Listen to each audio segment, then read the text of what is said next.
नमस्कार विद्यार्थी मित्र, परम करिअर अकॅडमीच्या वतीने आपणा सर्वांचं स्वागत करतो।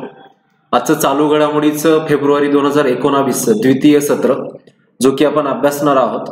आता या द्वितीय सत्राचा अभ्यास करत असताना जसे की आपण वेगवेगळे इव्हेंट्स लास्ट जानेवारी महिन्यामध्ये चालू घडामोडीच्या संदर्भात म्हणजे जानेवारी 2019 त्या महिन्याचा आपण चालू घडामोडीचा अभ्यास केला। आजच्याही लेक्चरला फेब्रुवारी 2019 त्या महिन्यातील चालू घडामोडीचा अभ्यास आपण आजच्या लेक्चरला करणार आहोत। आता जसं की बघा, राज्यसेवा पूर्व परीक्षा आणि त्या परीक्षांमध्ये 2019 हे जसे की पूर्ण त्यात आपल्याला अभ्यास करायचा आहे, त्याच्यावरती क्वेश्चन विचारले जातील आणि त्याचबरोबर पुढे मार्च एप्रिल 2020 पर्यंतचा अभ्यास जो आहे तो चालू घडामोडीचा राज्यसेवा पूर्व परीक्षा संयुक्त पूर्व परीक्षेमध्ये आपल्याला अभ्यासायचा आहे। आणि आजचं जे काय आहे फेब्रुवारी महिन्यातील दुसऱ्या सत्राचं म्हणजे आपलं दुसरं हे सत्र आहे, त्याचा आपण अभ्यास आजच्या लेक्चरमध्ये करणार आहोत। आता चालू घडामोडीचा आजचा जो काही पहिला टॉपिक असणार आहे तो आपण बघणार आहोत। आता फेब्रुवारी महिन्यातील ह्या काही घडामोडी आहेत त्यातील पहिला टॉपिक आपण अभ्यासूयात। देशातील सर्वात वेगवान रेल्वे ज्याचं नामकरण जे आहे ते नवीन ट्रेन 18। आता देशातील सर्वात वेगवान रेल्वे गाडी जी ती ट्रेन 18 ह्याचा जो अभ्यास आहे की आता बघा, भारत सरकारने रेल्वे मंत्रालयाच्या माध्यमातून जी सुरू केली गेलेली महत्वाची रेल्वे आहे ट्रेन 18। आता ही सर्वात वेगवान असणार आहे, याचा स्पीड त्याचबरोबर महत्वपूर्ण ही कोठून कोठे धावणार आहे आणि मेक इन इंडियाच्या धर्तीवरती पहिल्यांदाच आपल्या भारतामध्ये विकसित केली गेलेली महत्वाची रेल्वे गाडी, ज्याचं जर आपण वैशिष्ट्य बघितलं किंवा इतर गोष्टीचा जर अभ्यास केला, आता बघा की 30 वर्ष जुन्या शताब्दी एक्सप्रेसची जागा जी आहे, जी काही आताची नवीन जे काही नाव दिलं गेले ट्रेन 18 या रेल्वेला वंदे भारत एक्सप्रेस असं नवीन नाव देण्यात आलंय। ट्रेन 18चं जे नवीन नाव आहे आता ते वंदे भारत एक्सप्रेस असं नाव देण्यात आलंय। आणि बघा लक्षात घ्यायचं की भारतातील पहिली इंजिन नसलेली ट्रेन ही असून पूर्णपणे भारतीय बनावटीच्या आहेत। काही जर पार्ट बघितला तर तो विदेशातनं काही घेतला गेलात, परंतु बाकी जर इतर गोष्टी बघितल्यात आपण महत्वपूर्ण टेक्नॉलॉजीचा उल्लेख करत असताना की मेक इन इंडियाच्या धर्तीवरती हे एक उत्तम उदाहरण आपल्याला भारताच्या बाबतीत सांगता येईल। तर भारतातील पहिली इंजिन नसलेली ही रेल्वे गाडी आहे आणि जिचं आधीचं नाव ट्रेन 18 होतं आणि आत्ताचं जे काही नामकरण केलं गेलंय ते त्या ठिकाणी वंदे भारत एक्सप्रेस असं केलं गेलंय। आता ह्या वंदे भारत एक्सप्रेसचं जर आपण काही वैशिष्ट्य बघितले, आता आयोगाच्या एक्झाम मध्ये आपल्याला असे काही एकेरी क्वेश्चन शक्यतो आता विचारली जात नाहीत, तर त्याचे काही ऑप्शन्स दिले जातात आणि त्यानंतर आपल्याला विचार करून ती उत्तरं द्यावी लागतात। आता या रेल्वेचं जर वैशिष्ट्य बघितलं की देशातील ही पहिली सर्वात वेगवान आणि इंजिन शिवाय चालणारी रेल्वे गाडी। आता आपण काही रेल्वे गाड्या जर बघितल्या लांब पल्ल्याच्या भारतातील, तर ताशी त्यांचा जर वेग बघितला तर तो 100-110 असा किलोमीटर प्रति हवर्स आहेत। पण या रेल्वे गाडीचा जर आपण वेग बघितला जवळपास तर तो त्या ठिकाणी 160 किलोमीटर ते 180 किलोमीटर प्रति तास हा वेग ही ट्रेन धरू शकते, धावू शकते। तर बघा, देशातील पहिली सर्वात वेगवान आणि इंजिन शिवाय चालणारी ही रेल्वे गाडी 160 किलोमीटर प्रति तास वेगाने ही ट्रेन धावणार आहे। त्याचबरोबर पूर्णतः वातानुकूलित ही रेल्वे गाडी तयार करण्यात आली, म्हणजे यामध्ये एसी जे आहेत ते एसी बोगीज असणार आहेत, पूर्णतः वातानुकूलित आहेत, म्हणजे लांब पल्ल्याचा प्रवास हा सहजरित्या इझी कमी वेळात आणि चांगला तो असा होणार आहे। तर मेक इन इंडिया अंतर्गत चेन्नईतील इंड्रिगल कोच फॅक्टरीमध्ये काहीतरी याची निर्मिती केली गेली, जे डबे त्यासाठी तयार केले गेले ते चेन्नईला ह्या ठिकाणी त्याची निर्मिती करण्यात आली भारतात तामिळनाडू राज्यामध्ये। आता बघा लक्षात घ्यायचं की स्पेनहून मागवण्यात आलेल्या रेल्वेच्या एकूण जर बघितलं आपण महत्वपूर्ण सीट 360 डिग्री अंशामध्ये काय तर ते फिरू शकतील, म्हणजे इझिली मुव्हमेंट आहे, आरामदेह अशा सीट्स तयार करण्यात आल्यात। एक वेगळं पण आपल्याला ह्या ट्रेन 18चं बघता येईल त्या ठिकाणी। आता या रेल्वेला जर बघितले तर 16 एकूण डबे आहेत आणि जवळपास 1100 प्रवासी काय तर याच्यावरून प्रवास करू शकतील। ह्या रेल्वेतनं 1100 प्रवासी हे प्रवास करू शकतील। ते एक विशेष अशी रेल्वे गाडी तयार करण्यात आली। तर 16 डब्यांच्या ट्रेन मधील जवळपास 14 डबे हे त्या ठिकाणी नॉन एक्झिक्युटिव्ह असतील, तर 2 डबे जर बघितले तर ते एक्झिक्युटिव्ह असतील महत्वपूर्ण। तर अशी एक वेगळं पण असणारी ही रेल्वे गाडी आहे। तर भारतीय रेल्वेची पहिली इंजिन विहिरीत आणि संपूर्ण स्वदेशी बनावटीची असलेली ट्रेन अर्थातच ट्रेन 18 हे जे नाव होतं आधीच आता वंदे भारत असं केलं गेलंय। तर वंदे भारत एक्सप्रेस याचं जे काय आपण बघितलं त्या ठिकाणी तर 15 फेब्रुवारी 2019 रोजी देशाचे पंतप्रधान माननीय नरेंद्र मोदी यांच्याकडनं ह्या रेल्वे गाडीचं काय तर उद्घाटन म्हणजेच हिरवी झेंडी दाखवली गेली. तर हा जो प्रवास असणार आहे ह्याचा ह्या रेल्वे गाडीचा तर तो आहे दिल्ली ते वाराणसी. इथून ही रेल्वे गाडी सुटेल म्हणजे दिल्लीवरनं ती वाराणसीला जाईल पुढे. तर एकूण लक्षात घ्यायचंय या रेल्वे गाडीचं एक विशेष वैशिष्ट्य जर बघितलं तर भारतातील एक महत्वाची ही रेल्वे गाडी ही देशातील पहिली सर्वात वेगवान आणि इंजिन शिवाय चालणारी रेल्वे गाडी ही दिल्ली ते वाराणसी असा जो प्रवास आहे तर ती प्रवास त्या माध्यमातून होणार आहेत. तर एक वेगळंपण असणारी ही रेल्वे गाडी आहे. तर अशा टेक्नॉलॉजी संपन्न एक वेगवेगळा निर्णय भारतीय रेल्वे घेत असतं त्यातलंच हे एक उदाहरण आपल्याला सांगताय. त्यानंतर दुसरा जो काही आजचा टॉपिक आहे तो आहे सीबीआयचे नवे संचालक ऋषिकुमार शुक्ला यांची नियुक्ती करण्यात आली.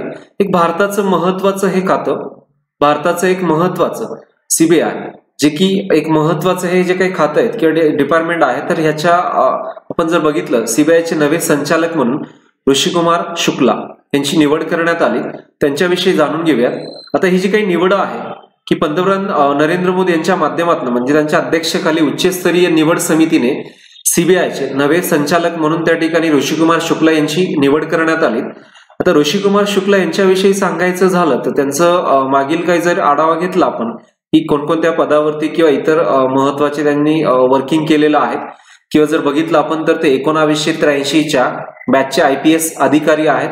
एक सिनियर मोस्ट व्यक्ती की ज्यांची निवड या ठिकाणी आता सीबीआयच्या संचालकपदी डायरेक्टरपदी करण्यात आली. तर 10 जानेवारी रोजी सीबीआयचे संचालक आलोक वर्मा यांना काय तर पदावरून हटवण्यात आल्यानंतर नागेश्वर राव यांच्याकडे हंगामी संचालक पद सोपवण्यात आलं होतं त्या कालावधीमध्ये. आणि त्यानंतर पुढे नव्या संचालकाची नियुक्ती रखडल्याने सुप्रीम कोर्टाने नाराजी देखील व्यक्त केली होती. आणि हे सगळं होत असताना त्याच्या दुसऱ्याच दिवशी ही निवड करण्यात आली. तर म्हणून लक्षात घ्यायचंय की आपल्याला चालू घडामोडी या टॉपिकमध्ये चर्चेतील व्यक्ती किंवा वेगवेगळ्या ज्या संस्था आहेत ज्या ऑर्गनायझेशन्स आहेत महत्वाच्या त्याच्या संचालकपदी अथवा CEO पदी वेगवेगळ्या व्यक्तींची निवड केली जाते. तर ह्या निवडमध्ये किंवा चर्चेतील व्यक्ती म्हणून आपल्याला क्वेश्चन्स विचारली जातात. त्यातील हा एक क्वेश्चन आपण महत्वपूर्ण लक्षात घ्यायचंय की एक सीबीआयच्या डायरेक्टरपदी म्हणजे संचालकपदी महत्वाचं म्हणजे 1983च्या बॅचचे IPS ऑफिसर ऋषिकुमार शुक्ला सरांची निवड या ठिकाणी केली गेली. हे देखील आपण आवर्जून लक्षात घ्यायचंय. तर 1983च्या बॅचचे IPS अधिकारी असलेले ऋषिकुमार शुक्ला यांनी या आधीचं जर वर्किंग बघितलं तर मध्य प्रदेशाचे ते माजी पोलीस म्हणजे पोलीस महासंचालक म्हणून त्यांनी जबाबदारी त्यावेळेस सांभाळलेली होती. ते उत्कृष्ट पद्धतीने त्यांनी त्यांच्या जवळपास कालावधीमध्ये त्यांच्या प्रशासकीय कालावधीमध्ये एक चांगल्या पद्धतीने जे काही कामकाज केलेलं आहे आणि पुढची जी काही नियुक्ती आहे जे की सीबीआयचे डायरेक्टर म्हणून तर हे आपण इथे लक्षात घ्यायचं चर्चेतील व्यक्ती म्हणून. त्यानंतर पुढचा जो काही टॉपिक आहे महत्वाचा तो आंतरराष्ट्रीय पातळीवरचा आहे चालू घडामोडीचा. कारण आपल्याला जे काही क्वेश्चन्स विचारले जातात आंतरराष्ट्रीय राष्ट्रीय आणि प्रादेशिक पातळीवरील घटनांचा अभ्यास आपल्याला इथे विचारला जातो. तर बघा लक्षात घ्यायचंय स्वीडिश पंतप्रधानांच्या सल्लागारपदी नीला विखे पाटील यांची नियुक्ती केली गेली. मूळ भारतीय वंशाच्या जसं की नीला विखे पाटील.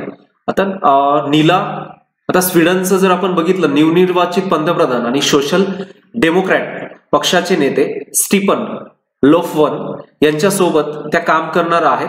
आता ते जे काही काम असणार आहे तर त्याच्यामध्ये आपण लक्षात घ्यायचंय की कर अर्थसंकल्प त्याचबरोबर वित्तीय बाजार आणि घर बांधणे या संदर्भामध्ये त्या काम बघतील. तिकडे एक प्रशासकीय महत्वपूर्ण या सगळ्या बाबी त्या सांभाळतील. आणि जर आपण बघायचं झालं तर नीला यांनी पदवीनंतरचं म्हणजे त्यांचं जे काही अभ्यास आहे तो त्या क्षेत्रातील त्यांचं जे काही ग्रॅज्युएशन आहे तर लक्षात घ्यायचंय की नीला विखे पाटील यांनी पदवीनंतर गटेनबर्ग स्कूल ऑफ बिझनेस मधून अर्थशास्त्र आणि कायदा या विषयांचं MBA देखील केलेलं आहे. या विषयांचं MBA देखील केले. तर एक उच्च शिक्षित ही महिला महाराष्ट्रीयन महिला की जे आज स्वीडनच्या नवनिर्वाचित पंतप्रधान आणि सोशल डेमोक्रॅट पक्षाचे नेते स्टीफन लोफवन यांच्यासोबत जे आहे ते वेगवेगळ्या खात्यांतर्गत जे काही महत्वाचे खाते आहेत त्या संदर्भातील ते प्रशासकीय कामकाज सांभाळतील. तर वयाच्या 16व्या वर्षी नीला यांनी स्वीडनमधील ग्रीन पार्टीमध्ये काय तर प्रवेश केला होता. आणि लक्षात घ्यायचं आपल्याला की 2016 म्हणजे वयाच्या 30व्या वर्षी पुढे त्यांना काय तर लक्षात घ्यायचंय की पहिल्यांदाच पंतप्रधान कार्यालयात सल्लागार म्हणून काय तर त्यांची नेमणूक करण्यात आली. तर ही एक आंतरराष्ट्रीय बाब आहे जे नीला विखे पाटील यांची जी महत्वपूर्ण आपण फॅमिली बघितली तर महाराष्ट्रात अहमदनगर जिल्हा आणि एक भारतीय वंशाच्या ह्या महिला जे आज मोठ्या पदावरती तिकडे कामकाज बघता आहेत. तर हे देखील आपल्याला इथे हे इव्हेंट्स लक्षात ठेवण्यासाठी एक आंतरराष्ट्रीय पातळीवरील ही घटना आहे, इव्हेंट्स आहेत, ती देखील आपल्याला परीक्षा भूमिका आहे लक्षात घ्यायचे. त्यानंतर नेक्स्ट पुढचा टॉपिक आपण बघणार आहोत की एक महत्वाचं देशाच्या संरक्षण विषयक बाबीसाठी एक महत्वाच्या घडामोडी होत असतात. त्यातलीच ही पुढची घडामोडी आहे. अमेरिकेने चिनूक हेलिकॉप्टर्स अमेरिकेचं चिनूक हेलिकॉप्टर्स भारतीय वायुसेनेमध्ये दाखल झालं, म्हणजे तो आपण करार केला तो आपण. आता ह्याच्यात लक्षात घ्यायचे की भारताच्या संरक्षण दलाची ताकद वाढवण्यासाठी तिघही दल असतील तर संरक्षण विषयक करार आपण इतरत्र राष्ट्रांशी करत असतो आणि यासाठी इतरत्र देश देखील आपल्याला खूप मोठ्या प्रमाणात मदत करत असतात. मग ते वेगवेगळ्या तिघ दलांच्या माध्यमातून असतील. तर लक्षात घ्यायचंय की भारतीय हवाई दलाचे प्रमुख BS धनोआ यांच्या उपस्थितीत झालेल्या कार्यक्रमामध्ये 4 चिनूक हेलिकॉप्टर्स याची पहिली खेप म्हणजे 4 चिनूक हेलिकॉप्टर्स आपल्या हवाई दलामध्ये काय तर ते दाखल करण्यात आलेत. म्हणजे याच्यामुळे काय होणार आहे की आपली हवाई दलाची ताकद वाढणार आहे. भारत पाक सीमा रेषेवरती अगदी उंचावरील जे काही ठिकाण आहेत, सियाचीन असतील किंवा इतर ठिकाण असतील, इथे काहीतरी ह्या तळांवरती महत्वपूर्ण याचं कामकाज होणार आहेत. म्हणजे आपल्याला एक चांगलं आंतरराष्ट्रीय पातळीवरती म्हणजे जे आंतरराष्ट्रीय सीमेवरती चिनूक हेलिकॉप्टर्स दाखल झाल्यामुळे काय तर आपली एक हवाई सेवेचं किंवा हवाई दलाचं काय तर अजून एक मान उंचावणार आहेत, एक चांगलं काम तिथे होणार आहे. तर लक्षात घ्यायचंय की चिनूक हेलिकॉप्टरच्या बाबतीत बोलायचं झालं तर अमेरिकेच्या हवाई दलामध्ये 1962 पासूनच हे हेलिकॉप्टर्स त्या ठिकाणी दाखल झालेत. तर आता पावेतो जर बघितलं आपण भारत सरकार अमेरिकेकडनं बरेचसे असे शस्त्रास्त्र विकत घेतोय की इतर हवाई दल असतील, वायू आणि हवाई दल असतील तर भूदल असतील आणि ह्यासाठी आपण मदत त्या ठिकाणी अमेरिकासह इतर फ्रान्स असतील, रशिया असतील, जपान असतील ह्या राष्ट्रांकडून संरक्षण विषयक बाबी आपण आणि किंवा इतर सामग्री आहे ती खरेदी करत असतो. तर अमेरिकेच्या हवाई दलात 1962 पासून हे हेलिकॉप्टर्स दाखल आहेत. आता बघा भारत सरकारने अमेरिकेकडून जवळपास 22 अपाचे हेलिकॉप्टर्स व 15 चिनूक हेलिकॉप्टर्स काय तर घेण्याचा करार त्या ठिकाणी केलाय. तर पहिल्या खेपीमध्ये जर बघितलं तर 4 असे महत्वाचे चिनूक हेलिकॉप्टर्स आपल्या भारतामध्ये दाखल देखील झालेत. त्याचं खास वैशिष्ट्य जर बघायचं झालं तर लक्षात घ्यायचंय की हे मल्टी मिशन हेलिकॉप्टर बोईंग कंपनीने तयार केलेत. लक्षात घ्यायचंय हे मल्टी मिशन हेलिकॉप्टर बोईंग कंपनीने तयार केलं आहे आणि ह्या हेलिकॉप्टरचा आतापर्यंत जवळपास 19 देशांनी वापर देखील केला गेलाय. एक उच्च क्षमता असणारे हे हेलिकॉप्टर्स आहेत. अशा इमर्जन्सी बाबतीमध्ये हे हेलिकॉप्टर्स खूप महत्वाची भूमिका बजावणार आहेत. तर गुजरातच्या मुंद्रा विमानतळावरती चिनूक हेलिकॉप्टर्सची पहिली बॅच काय तर तिथे पोहोचलेली आहे. त्यातील 4 इतर देखील आहेत पुढे. तर लक्षात घ्या की सियाचीन सारख्या अगदी उंचावरील ठिकाणी किंवा लडाख सारख्या अगदी समुद्र सपाटीपासूनच्या उंचावरील ठिकाणी चिनूक हेलिकॉप्टर्स वायुसेनेसाठी काय तर अगदी खूप फायद्याचं ठरणार आहे, ते फायदेशीर ठरणार आहेत. तर ह्यासाठी हा महत्वाचा करार देखील इथे केला गेलाय. तर हिमालयाच्या पर्वतरांगांमध्ये हे हेलिकॉप्टर उपयोगी ठरणार आहेत. आपल्या अगदी उंचावरचं हे ठिकाण.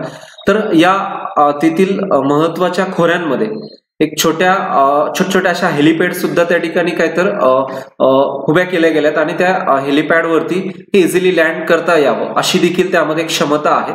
आणि बघा लक्षात घ्यायचंय की सियाचीन झालं, लडाख झालं, हिमालयातील काही भाग झाला, या ठिकाणी हवामानाचा जर विचार केला तर हवामान ह्या ठिकाणी काय तर अगदी खराब हवामान असतं. म्हणजेच ह्या चिनूक हेलिकॉप्टरचं खास वैशिष्ट्य जर आपण बघितलं की खराब हवामानातही हेलिकॉप्टर काय तर उड्डाण घेऊ शकते. आणि सगळ्यात महत्वाचं म्हणजे या हेलिकॉप्टरचा वेग जर बघितला आपण तर ताशी तो जवळपास 315 किलोमीटर एवढा असणार आहे. तर असे उच्च असं त्याचं एक वैशिष्ट्य असणारं हे चिनूक हेलिकॉप्टर आहे. सो आपल्याला भारताला ते मिळालेत आणि त्याच्यामुळे आपल्या भारतीय हवाई सेवेची ताकद देखील वाढणार आहे. चांगली अशी ही एक बाब आहे.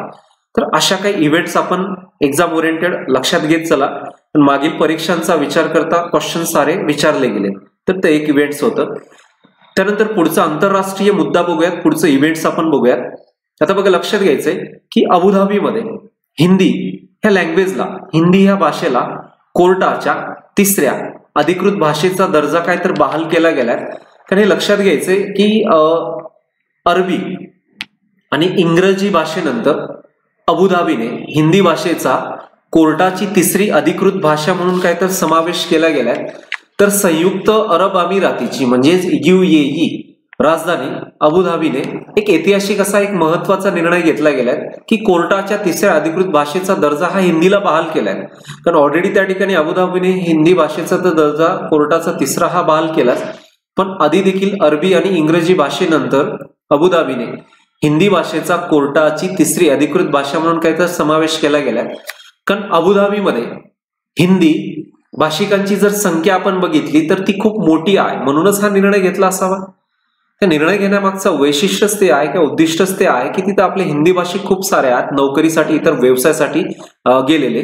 तर लक्षात घ्यायचं की इथे भारतीयांची जर लोकसंख्या आपण बघितली तर ती जवळपास 26 लाखाच्या घरात आहेत. म्हणजे तेथील एकूण लोकसंख्येच्या 30% एवढी लोकसंख्या जी आहे ती हिंदी भाषिक आहेत. आणि म्हणून न्यायालयीन बाबीशी निगडीत असणारं हे प्रकरण विचाराधीन घेताना अबुधाबीला किंवा अबुधाबीत हिंदीला कोर्टाच्या तिसऱ्या अधिकृत भाषेचा दर्जा बहाल केला गेला. तर हे आंतरराष्ट्रीय लेवलचे एक अबुधाबीमधील ही घटना आहे, ती देखील आपण अभ्यासाच्यासाठी लक्षात ठेवायची. त्यानंतर पुढचा इव्हेंट बघूयात, पुढची घटना बघूयात. आता बघा, भारतातील आहे, पश्चिम बंगालमधील आहे, चर्चेतील व्यक्ती म्हणून खूप सारे क्वेश्चन आयोग आपल्याला विचारतात.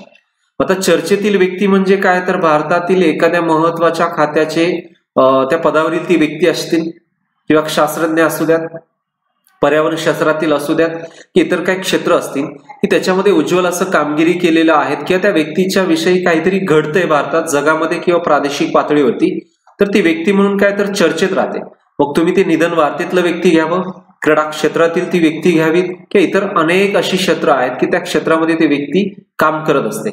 तर पश्चिम बंगालमधील ही घटना आहे की आयुक्त पदावरून राजीव कुमार यांची काहीतरी बदली करण्यात आली. तर एक चर्चेतील व्यक्ती म्हणून छोटीशी इव्हेंट्स आहेत ती लक्षात घ्या इथे.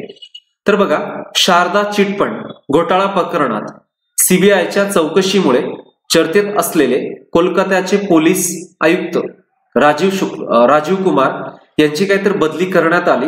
तर हे भारतभर हा विषय चर्चेचा होता.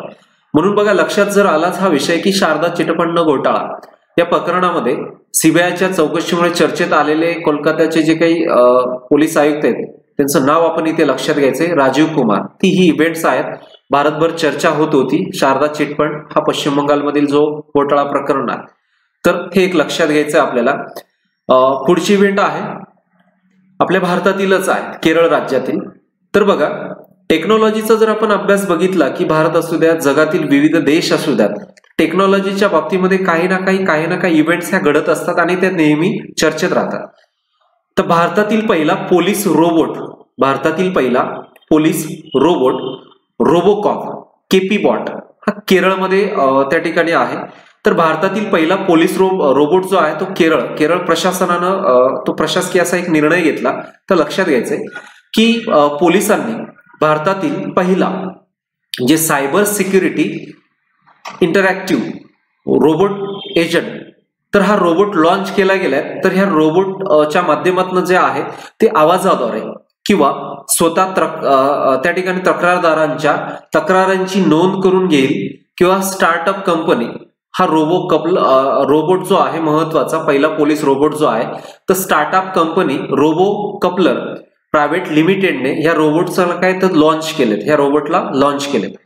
टेक्नॉलॉजीचा अभ्यास करत असताना हे लक्षात घ्यायचंय आपल्याला की आज आपल्याला जे काही विविध खातं आहेत आणि विविध खात्यांमध्ये जे काही मनुष्यबळ कमी पडते किंवा कुठेतरी टेक्नॉलॉजीचा वापर करून आपल्याला जर बघितलं की त्या वेळामध्ये ते काम पारदर्शकतेने पार पाडावं किंवा कुठेतरी आर्टिफिशियल माध्यमातून ती जर गोष्ट चांगली अशी घडते तर नक्की ती चांगली अशी एक बाब आहे. तर म्हणून हा एक निर्णय घेतला गेला केरळ प्रशासनाकडनं. तर भारतातील पहिला पोलीस रोबोट म्हणून रोबोकॉप केपीबॉट असं देखील म्हटलं जातं, केरळमध्ये आहे. तर इथे एक लक्षात घ्यायचं की अशीच एक इव्हेंट जगभरासाठी लास्टला घडत होती की क्वेश्चन जर दुसरा असा एक विचारला गेला किंवा माहितीसाठी आपण लक्षात घ्यायचंय की जगातील पहिली रोबोट नागरिक की फर्स्ट सिटिझनशिप प्राप्त असा जे काही रोबोट आहे त्याचं नाव आहे सोफिया. तर सौदी अरबने पहिल्यांदाच एखाद्या रोबोटला काय तर सिटिझनशिप बहाल केलेत, नागरिकत्व बहाल केलेत, तर जगातील पहिली रोबोट नागरिक म्हणून जर लक्षात घ्यायचं झालं तर ते नाव आहे सोफिया रोबोट. तर असाच भारतातील पहिला एक प्रयोग आहे पोलीस रोबोट म्हणून, आपल्या प्रशासनाला त्याचा एक फायदा होतो. तर बघा ह्या पहिल्या पोलीस रोबोटला त्या राज्य सरकारनं, केरळ राज्य सरकारनं एका पोलीस उपनिरीक्षकाचा दर्जा देण्यात आला असून तो पोलीस मुख्यालयाच्या मुख्य कार्यालयासमोर उभा राहून ड्युटी करणार आहेत.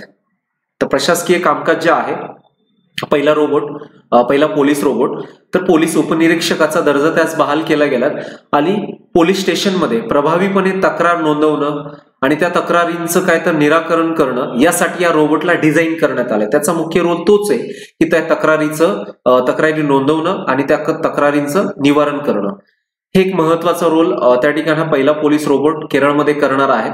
तर हा रोबोट बघा त्या केरळ राज्यामधील महाराणी पेटा पोलीस स्टेशन मध्ये आहे. महाराणी पेटा हे ठिकाणी त्या पोलीस स्टेशन मध्ये हा रोबोट असणार.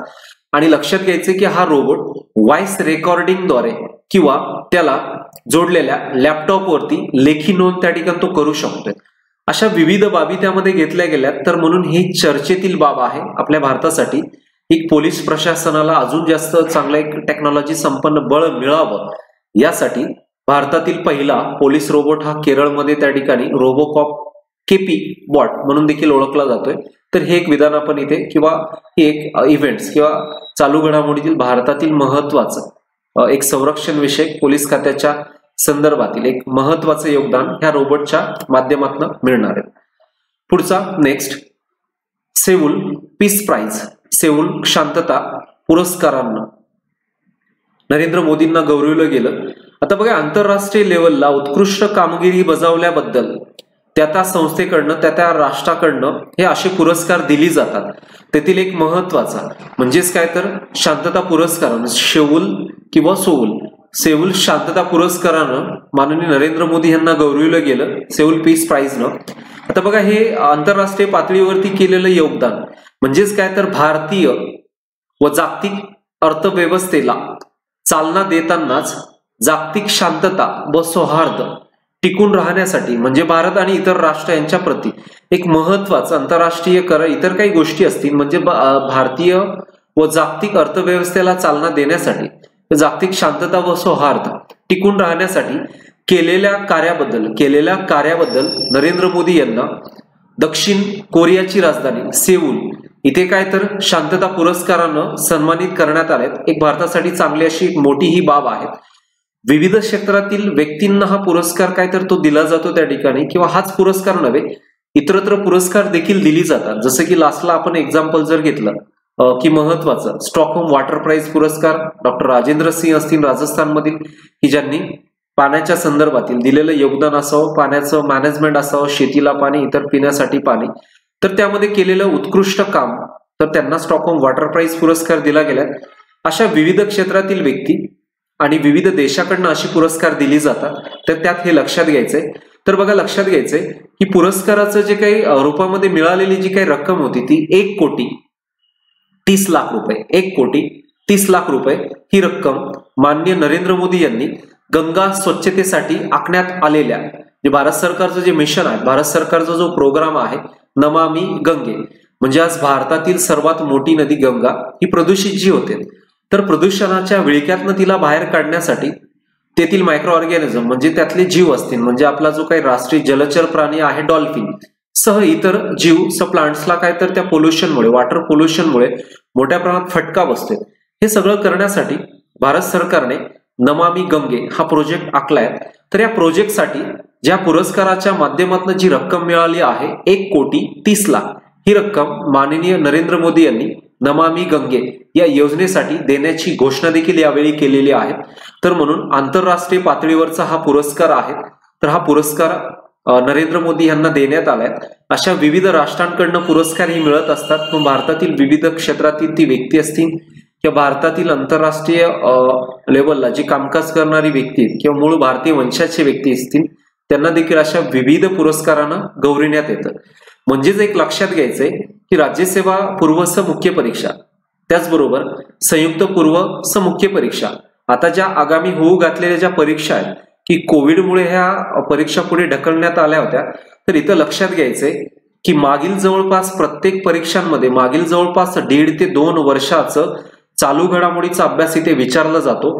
तर त्यासाठी आपण आंतरराष्ट्रीय, राष्ट्रीय, प्रादेशिक पातळीवरील कला, क्रीडा, साहित्य, त्याचबरोबर विज्ञान क्षेत्रातील घडामोडी, संरक्षण क्षेत्रातील घडामोडी, क्रीडा क्षेत्रातील घडामोडी, पर्यावरण क्षेत्रातील घडामोडी, कृषी क्षेत्रातील घडामोडी, निधन वार्तेतले व्यक्ती, चर्चेतील व्यक्ती, चर्चेतला देश, चर्चेतील ठिकाण, अशा विविध घटनांचा अभ्यास, अशा विविध इव्हेंटचा अभ्यास आपल्याला या परीक्षांमध्ये विचारल्या गेलेल्या प्रश्नांचं स्वरूप बघून किंवा प्रिव्हियस इयर क्वेश्चनचा अभ्यास करून आपल्याला एक त्या ठिकाणी अभ्यास करता येईल किंवा ज्या विचारले गेलेले प्रश्न आहेत किंवा विचारले जाऊ शकतात याचा एक परिपूर्ण अभ्यास करून आपल्याला प्रत्येक इव्हेंट्स वाचणं खूप आणि खूप महत्वाचं ठरतं.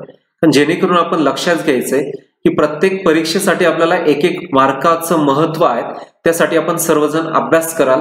तर हा अभ्यास करत असताना बघा लक्षात घ्यायचंय की प्रॉपर त्या महिन्यातल्या घडामोडी आणि त्याचा प्रॉपर रीतीने अभ्यास करा.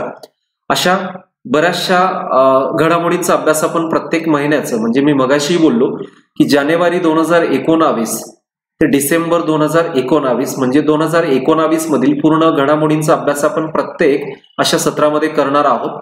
आणि त्याचबरोबर पुढे 2020 मधील जानेवारी ते मार्च एप्रिल पर्यंतच्या घडामोडी आपण ह्या परीक्षांसाठी देखील इथे लेक्चर्स घेणार आहोत. तर छान असा अभ्यास करत राहा, प्रॅक्टिस करत राहा, त्या महिन्यातील इव्हेंट्स वाचत राहा, जेणेकरून आपल्याला जास्तीत जास्त मार्क्स कसे मिळतील आणि आपण ती परीक्षा पास होऊ हे एक महत्वाचं ध्येय बाळगा आणि व्यवस्थित त्या अभ्यासाचं प्लॅनिंग करा. यासाठी तुम्हाला खूप खूप अभ्यासासाठी शुभेच्छा. तर जे काही परम करिअर अकॅडमीचं युट्यूब चॅनल आहे ते सबस्क्राईब करा, लाईक करा आणि पुढील लेक्चर देखील तुम्हाला मिळत राहतील. खूप खूप शुभेच्छा तुम्हाला. धन्यवाद.